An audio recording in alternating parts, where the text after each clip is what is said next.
Believe it or not, the most powerful passport on Earth belongs to a small nation you probably wouldn't expect. Across the world, Asian passports are rising in strength as US and UK passports lose ground. And in a twist no one saw coming, the strongest passport on Earth comes from a tiny nation, not a global superpower. We identify which passports now dominate global travel, according to the Henley Passport Index 2026, backed by reports from Condé Nast, Traveler, Wanderlust, and Adventure Journal. Stay until the end, where we uncover the South American country quietly entering the world's most elite passport club. What if a small booklet in your pocket could quietly decide how free your life really is? When most people think about power, they imagine money, military strength, or global influence. But in today's world, one of the most overlooked forms of power is a passport. And every year that power is measured by a global ranking called the Henley Passport Index 2026. It doesn't judge countries by size, wealth, or headlines. It ranks them by one simple question: how easily can their citizens move around the world? At the heart of this ranking is access. A powerful passport lets you cross borders with little friction. Visa-free access means you can enter a country without applying for permission in advance. You book a flight, pack a bag, and go. Visa on arrival means approval happens at the airport instead of months before your trip. No stacks of documents, no long waits, and perhaps most importantly, no stressful embassy interviews where a single answer can derail your entire plan.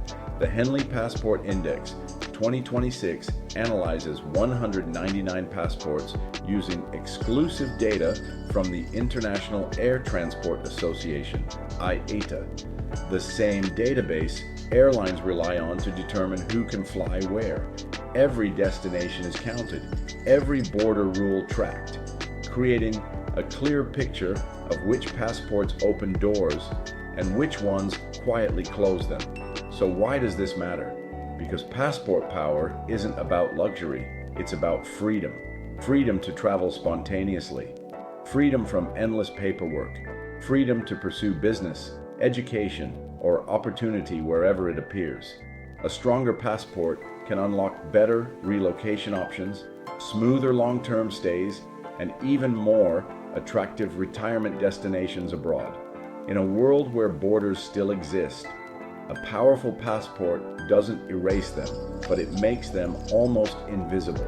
And as global mobility becomes more valuable than ever, that little booklet may be the most powerful asset you own.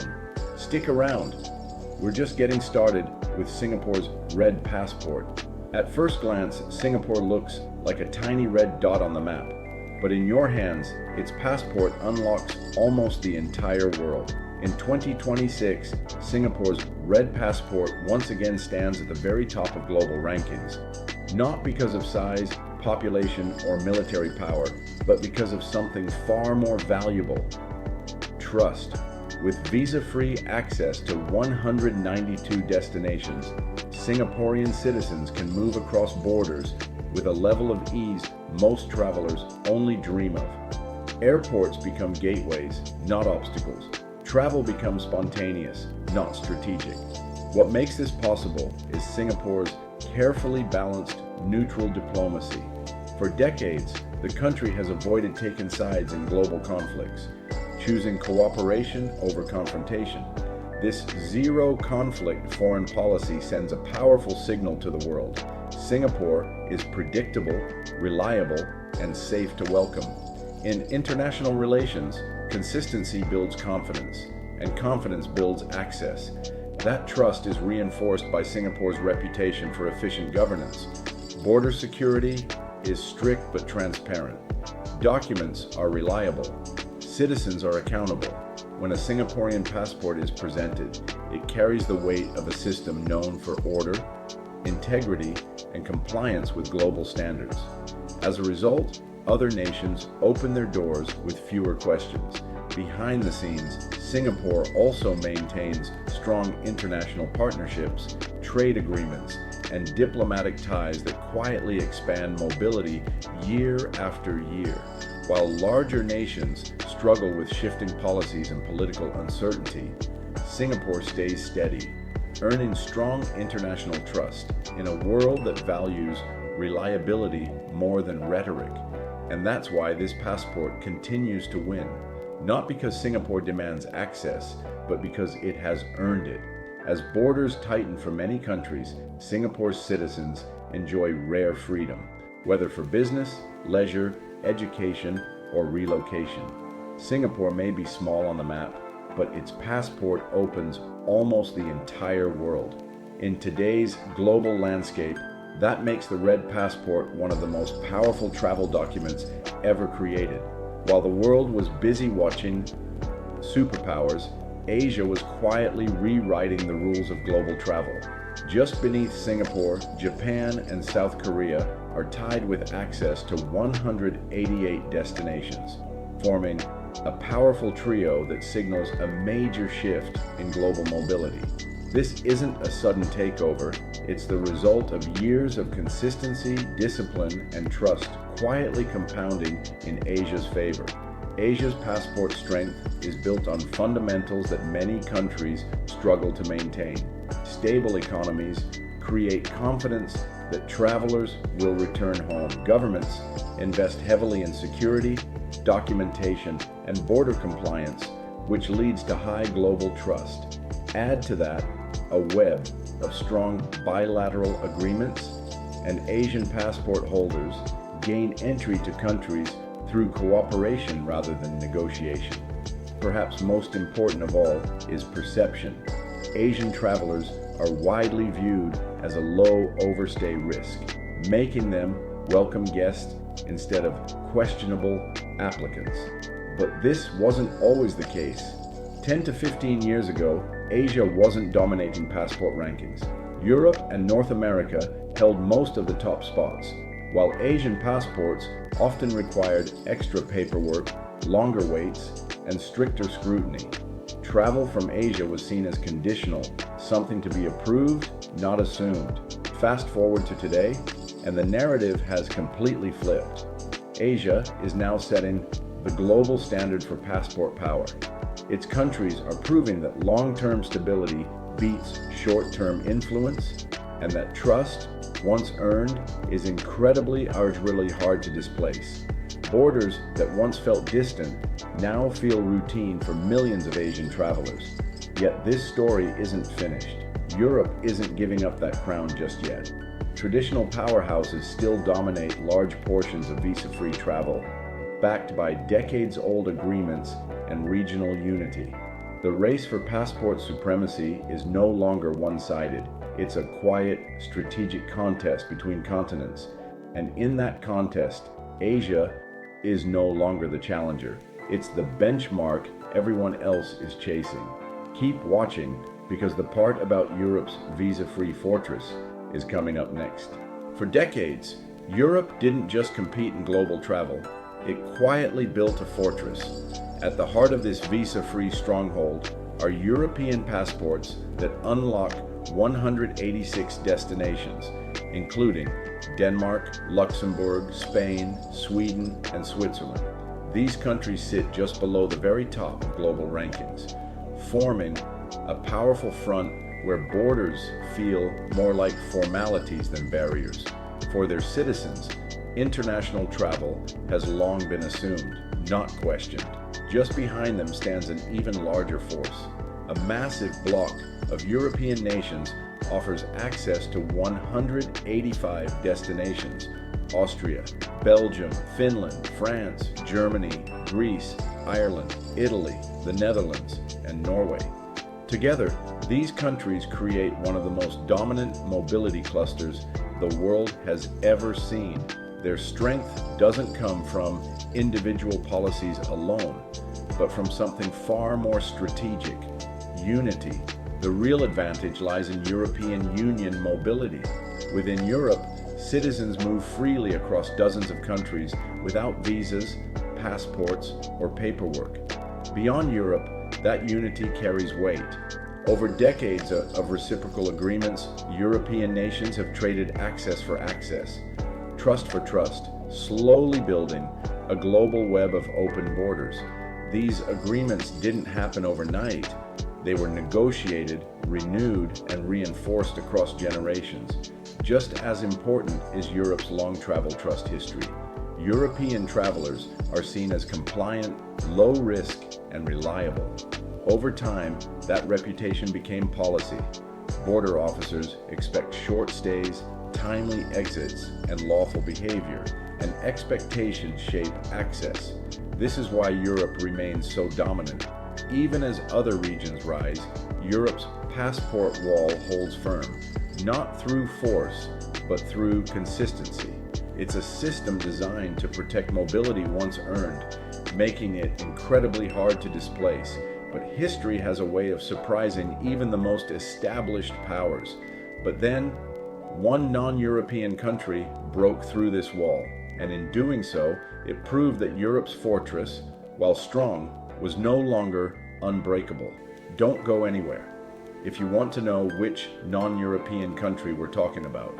In a world where passport power usually takes generations to build, the UAE rewrote the timeline almost overnight.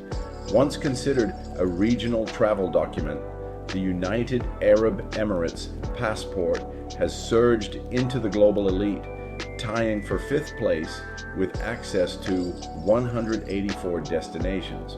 What makes this rise extraordinary isn't just the rank, it's the speed. Since 2006, the UAE has added 149 visa-free destinations, one of the fastest expansions ever recorded in modern travel history.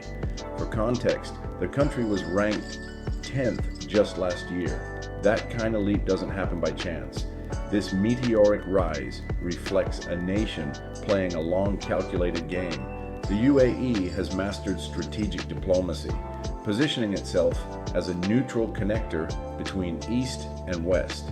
While others choose sides, the UAE builds bridges, hosting global summits, mediating regional tensions, and maintaining open channels with powers that rarely agree with each other. In diplomacy, access is currency, and the UAE spends it wisely. Equally important are its economic partnerships. As a global hub for trade, aviation, finance, and energy, the UAE has made itself indispensable. Countries don't just see Emirati travelers as tourists, they see investors, entrepreneurs, and opportunity. That perception translates directly into visa waivers driven by business influence, where easing travel becomes a strategic incentive rather than a risk. What's remarkable is how intentional this transformation has been. Every new agreement, every relaxed entry rule, every bilateral deal fits into a broader vision. Global mobility as soft power. While many nations react to changing geopolitics, the UAE anticipates them, aligning travel freedom with economic and diplomatic goals. For Emirati citizens, this means a passport that now rivals Europe's strongest, unlocking borders that once seemed unreachable. For the rest of the world, it's proof that passport rankings are no longer frozen in tradition. They can be engineered. This isn't accidental, it's geopolitics by design.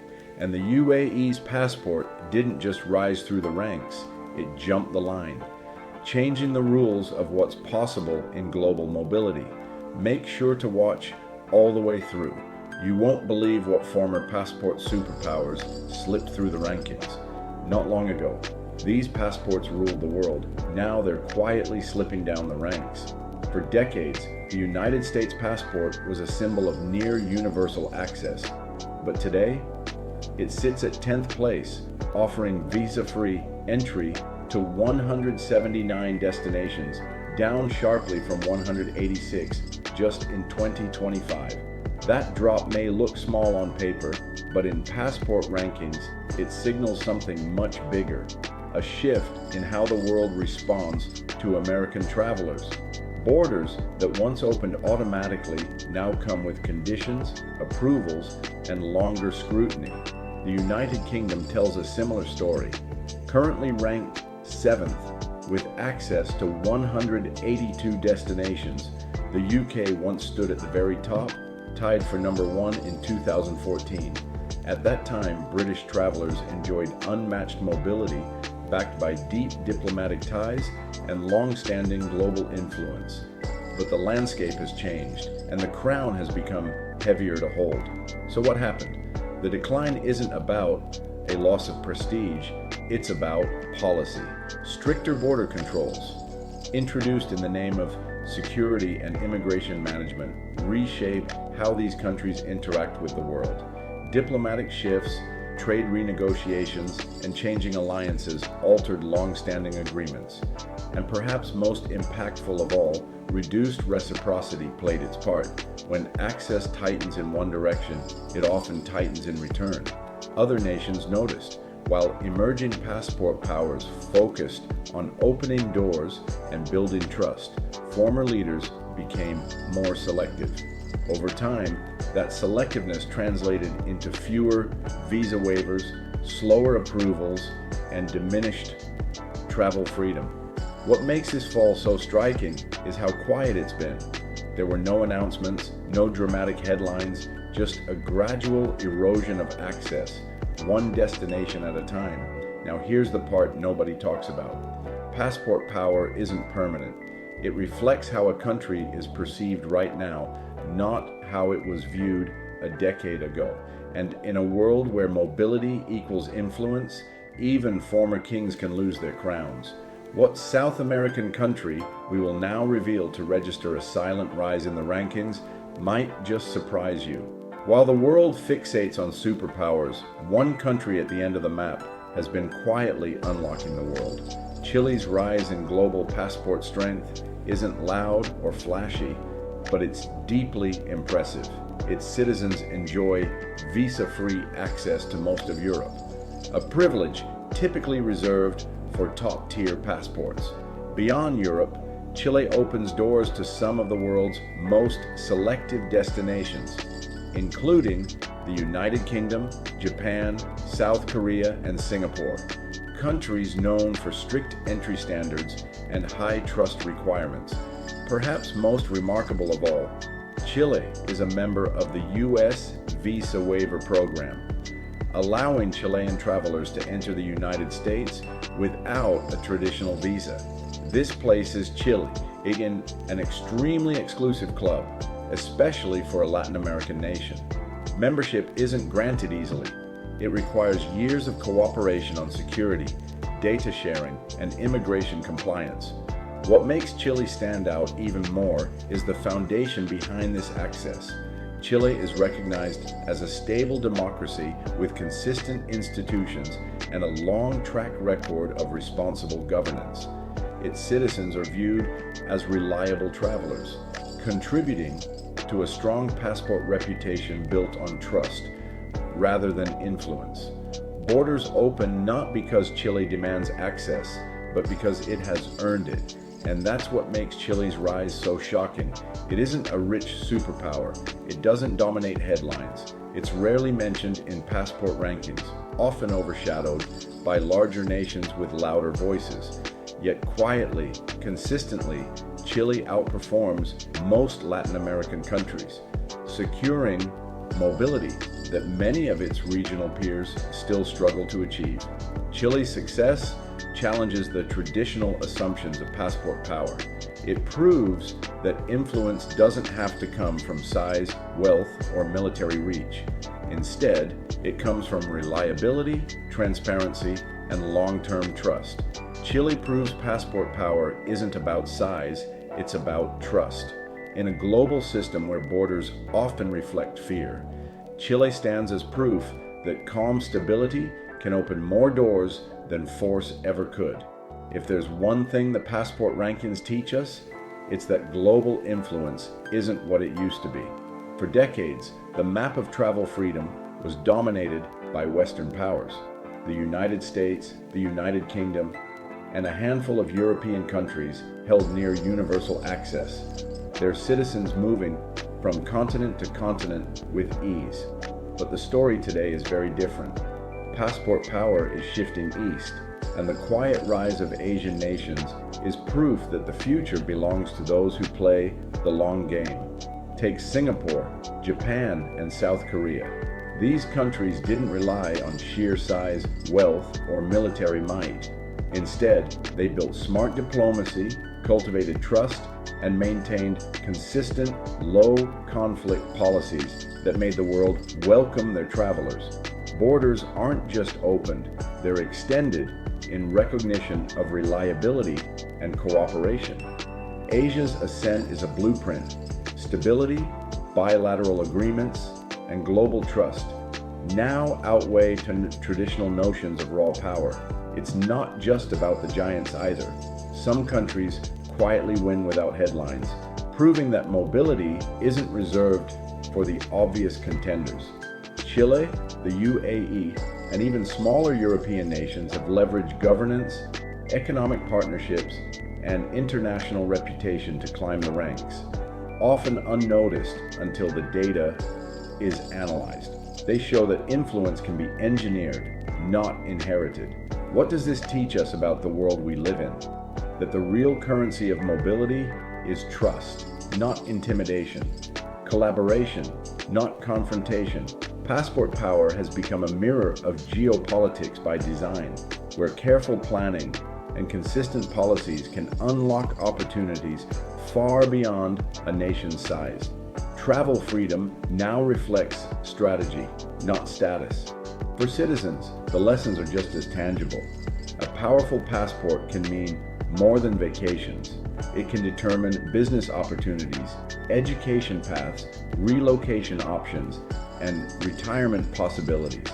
In essence, mobility has become a soft form of global influence, quietly shaping where people can go and what they can achieve.